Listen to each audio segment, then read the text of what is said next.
నిశ్శబ్దమైన వేదకాలపు అరణ్యాలలో మానవుడు ఇంకా విద్యుత్, యంత్రం, రసాయనం అనే పదాలనే తెలియని యుగంలో ఒక ఋషి ధ్యానంలో కూర్చుని ఆకాశాన్ని చూశాడు. ఆయనకు కనిపించింది కేవలం నక్షత్రాలు కాదు, ఆ నక్షత్రాల వెనుక దాగి ఉన్న శక్తి. ఆయనే అగస్త్య మహర్షి, జ్ఞానానికి జ్యోతి వెలిగించిన ఋషి. హిందూ సంస్కృతిలో ఋషులు కేవలం భక్తులు కాదు, వారు శాస్త్రవేత్తలే. వారి ధ్యానమంటే కేవలం ఆధ్యాత్మికత కాదు, అది విజ్ఞాన సాధన. వారు ప్రకృతిని దేవతగా చూశారు, దాని రహస్యాలను విశ్లేషించారు. అగస్త్యుడు ఆ శక్తిని మిత్రవరుణ శక్తి అని పిలిచాడు. ఇదే నేటి ప్రపంచం విద్యుత్ అని పిలిచే అద్భుత శక్తి.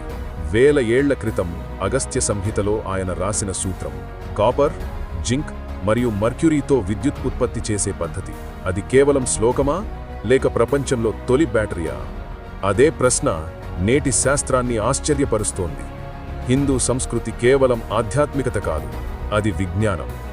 భారత జ్ఞాన సంపదలో దాగి ఉన్న ఈ రహస్యం మన పూర్వులు ప్రకృతితో ఎలా మాట్లాడారో చూపుతోంది. ప్రతి మంత్రం వెనుక ఒక సూత్రం, ప్రతి యజ్ఞం వెనుక ఒక శాస్త్రం ఉంది. అగస్త్యుడి మిత్రవరుణ శక్తి ఆ సూత్రాలలో ఒకటి. మన సంస్కృతిలో శాస్త్రం, భక్తి, ధ్యానం అన్నీ ఒకే వృక్షం నుంచి పుట్టాయి. ఈ రోజు మనం దానిని అగస్త్య బ్యాటరీ అని పిలుస్తున్నాం. కానీ అది కేవలం శాస్త్రకథ కాదు, అది భారత జ్ఞాన వైభవానికి చిహ్నం.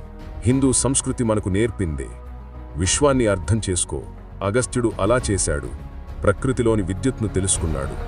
ఇప్పుడు మనం ఆయన కాంతిని తిరిగి వెలిగించాల్సిన సమయం వచ్చింది. ఈ వీడియోని చివరి వరకు చూడండి. మన ధర్మంలో ఎంత శక్తి ఉందో మీ ఫ్రెండ్స్ అండ్ ఫ్యామిలీ మెంబర్స్కి, మరియు ముఖ్యంగా మన తరువాతి తరం వారికి తప్పకుండా తెలిసేలా వారితో పంచుకోండి. అగస్త్యుడు ఎవరు? భారత పురాణాలు ప్రకారం అగస్త్య మహర్షి కేవలం ఋషి కాదు, ఒక యుగ సృష్టికర్త. వారు వేదాల ఋషి, ఔషధ శాస్త్రంలో నిపుణుడు మరియు సాంకేతికతలో ముందుండిన పూర్వశాస్త్రజ్ఞుడు.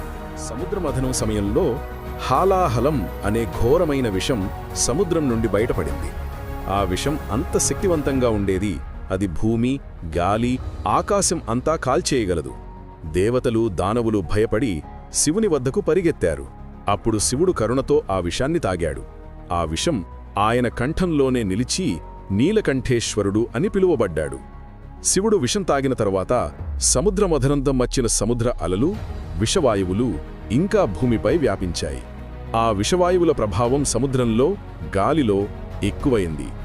అప్పుడు అగస్త్య మహర్షి తన తపస్సు శక్తితో ఆ సముద్ర జలాన్ని తాగి సమతుల్యం చేశాడు. అది నిజంగా తాగడం కాదు, అది శక్తిని ఆవహించడం అనే యోగ సాధన. ఆయన సముద్రంలోని వాయు, ధ్వని,